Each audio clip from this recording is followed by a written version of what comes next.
In this series of short films, we're going to follow on from the previous talks where we talked about, is there a point? Is there a God out there? And who's Jesus? And ask the question, why did Jesus die? All the historic accounts relate that Jesus died on a cross. And the first reason for this is one that we, particularly in parts of the world where people are more affluent or people aren't persecuted, we often miss. But in the early days of the New Testament, people saw this immediately. Jesus died on a cross because God would not back away from even the worst of what it was to be human. In his letter to the Philippians, Paul says, Jesus was like God, the form of God, but he emptied himself. And then Paul wants to make the point that he didn't just empty himself slightly, he emptied himself wholly of the status of being God. In order to move towards us, Paul says, Jesus became as a slave.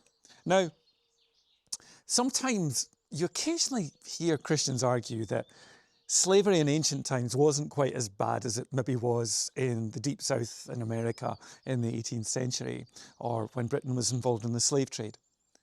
But being a slave in ancient times was horrendous. You were owned by your master. They had power over every single part of your life. If you brought them food and the master decided it was too cold, you could be whipped. And if the master decided it was too hot, you could be whipped.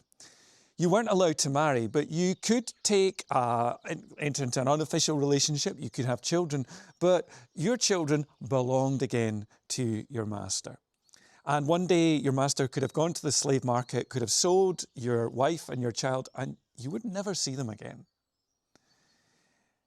Commonly in ancient times as well, for any urges that a master had, it was perfectly entitled to use a slave in whichever way they thought, male or female, to kind of satisfy those.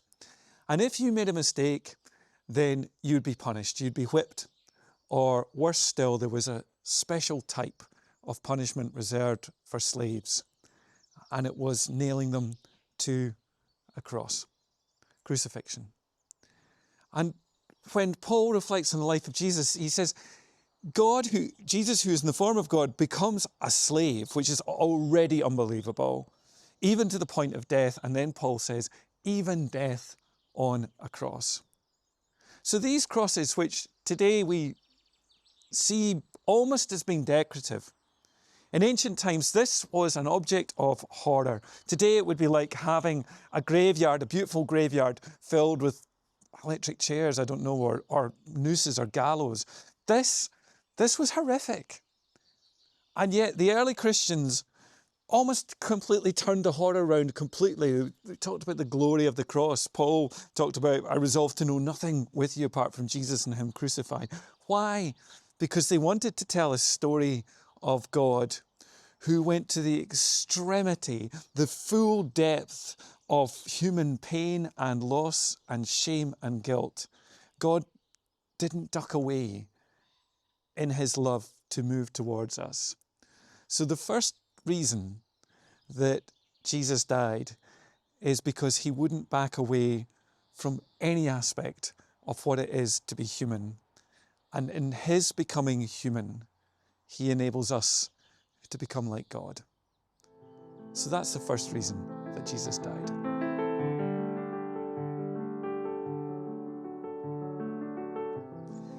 Second reason that we could say that Jesus died, once again, it comes all through, well, particularly Paul's letters, but also appears a lot in the story of Christmas, is that Jesus died for our sins. Mary, when she's visited by the angel, is told, well, you will call him Jesus, which means God saves, because he will save his people from their sins. Jesus, in Hebrew in Jesus' time, is Yeshua or Joshua. He saves us from our sins. Now, what does that mean? This is probably the understanding of why Jesus died that we maybe know most about. But it's worth going back over again, just the full impact of that. Imagine that every single life of every single person here was ranked. there was a minister called John Collins who used to do this. He used to say, imagine you had a plinth, and on it you placed every single person according to the kind of goodness of the life that they had lived. So at the top of the plinth, you'd have people who had been saints. I mean, I wonder who in this graveyard here were some of the greatest saints, or who are the most famous saints, possibly Gandhi or maybe Mother Teresa. You put them at the top. And then who would you put at the bottom? I don't know the stories of any of the lives here, but there are famous people that we would tragically put at the bottom. You might put historically Emperor Nero down here, or maybe more recently Joseph Stalin or Adolf Hitler. And John Collins used to say, now, where would you put yourself? And he was very humble, and he used to say, well, I'd probably put myself somewhere down here. Now, if he was talking to somebody, he'd say, well, I'd put you slightly higher up. And the person would go, oh, well, thanks very much. But the idea of ranking people, which does exist in the Bible, is kind of done away with in the cross. And instead, the cross brings in a whole new way of being. In fact, Paul goes so far as to say the way of ranking people according to how well you've done, he calls in Greek skubata, which means a pile of dung. That way of doing stuff. Cross brings in a different way. Here's another illustration that I got through a man called Nicky Gumbel. He says, imagine that I had a notebook, and in that notebook, this is my notebook of my planner. And imagine instead of my planner, for each day, instead of what I'm about to do, I wrote in all the sins I'd committed on that day. And think of how quickly I would fill up that book. And imagine if I held that book in my hand, and Paul and the whole Bible actually says this sin has weight. It tarnishes us, it pollutes us, it separates us from God. But what happens in the cross is it says that Jesus became sin for us. He who was without sin became sin. In other words, what happened was Jesus on the cross took that book, and not just the book of my sins, but the book of everybody else's sin. And on his shoulders bore the weight of that, the horror of it, the punishment of it. And in him doing that, look what's happened to this hand now. It's empty. The guilt has gone, the shame has gone, the estrangement has gone. If we even would use a word as powerful as pollution of our souls is what sin does to us, that's all been cleansed as white as snow. It's all gone. He came to take away our sins so that we would be forgiven, so that we would live with the lightness of those who no longer have to rank themselves according to the plinth, but with the delight of being graced, of being gifted a new life which is free, so that we can be friends to God. So the second reason that Jesus died is for our sins.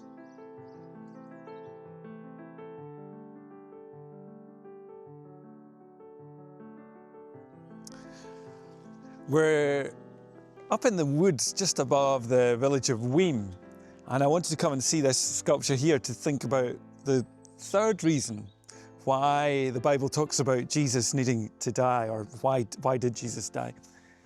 And you can see this dragon here with its teeth, its claws. It looks like it belongs to a different era. And yet, curiously, dragons never seem to go away. Or the language of mythic beasts. Well, for a start, somebody here relatively recently has carved this onto this rock.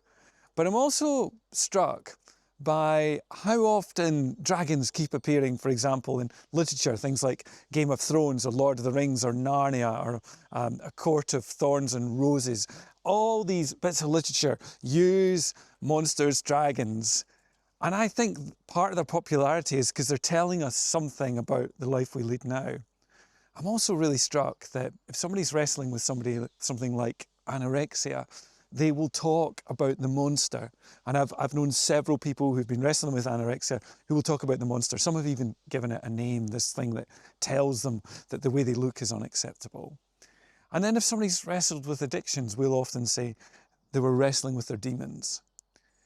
Now, if you read the New Testament, again, that language of demons or of monsters isn't far away, but what relevance does it have today other than the fact that we can't seem to escape the language? There was a biblical scholar called Walter Wink who really helped my understanding of this. He looked at all the talk of powers, monsters, demons, dominions, kingdoms in the New Testament. And he said, sometimes when somebody's talking about a kingdom or a dominion or a power or even a monster, they're talking about a human institution.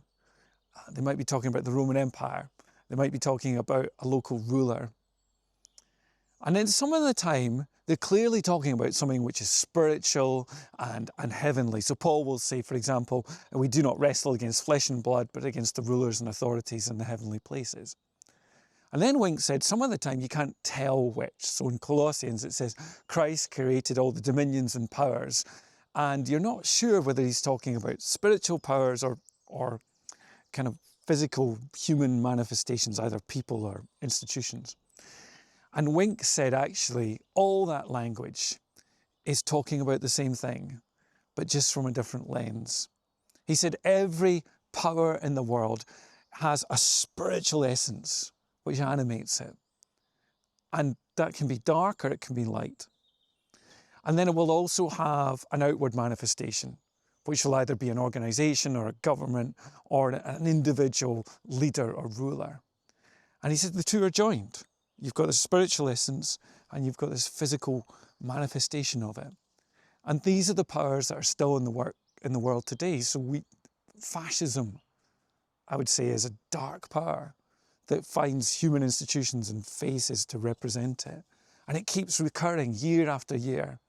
Or anybody who's worked in an organisation, often a large organisation, which no matter the turnover of personnel, seems to always exhibit the same behaviours. Empires are like this, or big corporate structures are like this. It's because they, Wink says, have a spiritual essence. Now, what's this got to do with when Jesus died? Well, the New Testament says that when Jesus died, he triumphed over all the powers and made a spectacle of them. And more than that, he says that those who follow Jesus are conquerors, more than conquerors, super conquerors, hyper conquerors is the word that gets used. Jesus on the cross is defeating darkness. And the resurrection is the public witness of that victory. That's why Jesus, when he dies, says it is finished. The darkness is defeated. And this is really important for us because it means that in a world where it feels like dark powers are re-emerging and getting stronger, we remember that Jesus is stronger. And this gives us outrageous hope. I always remember a preacher from the days of apartheid in South Africa. His name was Alan Bosak. This, bizarrely, one of his sermons later on showed up in a shaman record, which is pretty niche. But he said, we hear the voice of the beast as it taunts us, but the beast is defeated. And the early Christians lived with this outrageous hope because they knew that on the cross, Jesus had defeated darkness. And that's the next reason that Jesus died.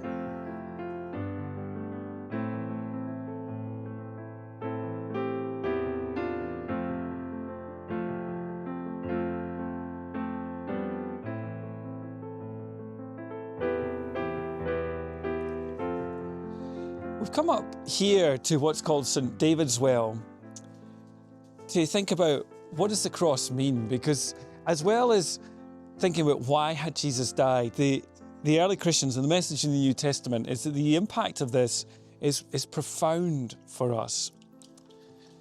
There are lots of different answers again. Probably one of the big answers I reflect on as I see this well of water here, which Jesus used as an image for the Spirit, is that the cross of Jesus somehow makes us ready, able to receive God in a way that hadn't happened before Jesus died. It's maybe that we're somehow more godlike, that we are, I don't know, less offensive, less estranged, even if, to use, a strong word, less dirty, which is an image that sometimes gets used. It's one I'm going to be cautious with, but is there. It's that we're made ready for God. And there's two implications of this I want to think of this life in the Spirit that Jesus dying makes possible for us. The first is kind of related to the fact that this is St David's well. St David was a local nobleman who about 500 years ago gave up everything in order to become a hermit, and he used to come here and pray. And before that, many hundred years before that, it's rumoured that St Cuthbert might have come here. There is a story about St Cuthbert that he had spent the night in a well somewhere near Dull or Weem, and he'd managed to spend the whole night up to his neck in this cold water, and he was unaffected. So for me, this is probably the best candidate.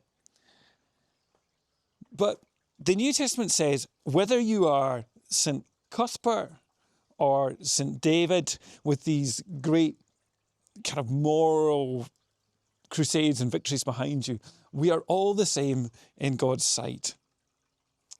We are people who are made in love. We are all deeply flawed, and we're all completely redeemed by the cross. Made in love, deeply flawed, completely redeemed.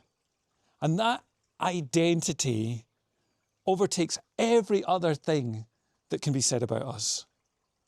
Why do other people annoy us?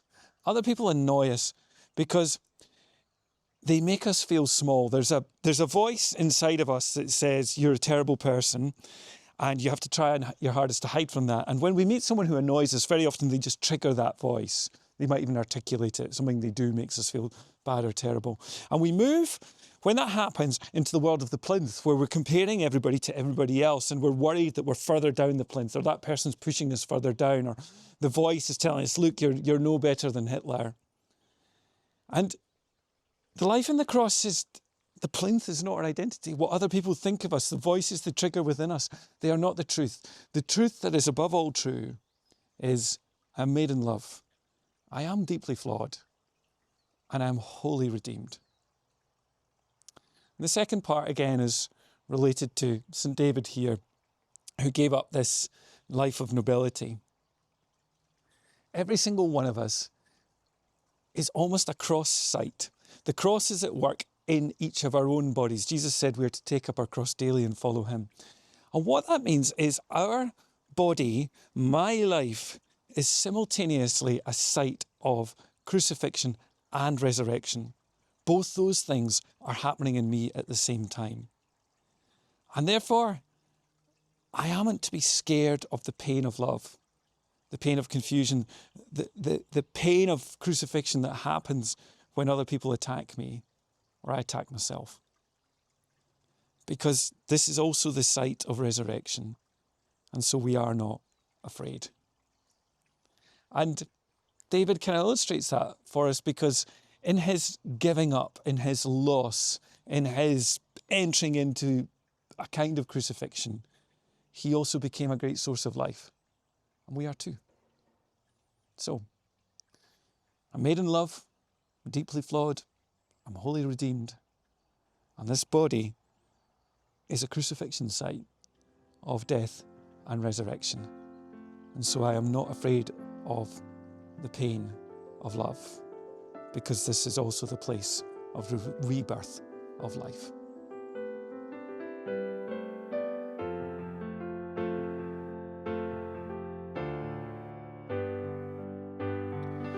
So why did Jesus die on a cross like this? If I was to sum it up, I would say he died to show us that God would go to the extremity of the depths in order to bring us back in love. He died in order to take away our sins. He died to defeat the power and forces of darkness. And the implications for this are that we live with an identity not based on achievement, but because I was made in love. I'm deeply flawed and I'm completely redeemed. And I live as someone in whom death and resurrection, cross and Good Friday are happening within me, in my body now. He died that we might die and live as he did. That's why he died.